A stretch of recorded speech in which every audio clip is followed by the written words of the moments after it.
మాటలకే తీయదనం రుచి చూపే చిత్రాలే సవ్వడితో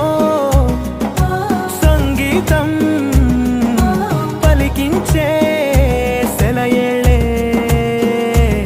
పూల చెట్టుకి ఉందో భాష అలల మిట్టుకి ఉందో భాష అర్థమవ్వని వాళ్ళే లేరే అర్థం మాట్లాడే భాష పలకరింపే పులకరింపై పిలుపునిస్తే పరవశించడమే మనసుకి తెలిసిన భాష మమతలు పంచే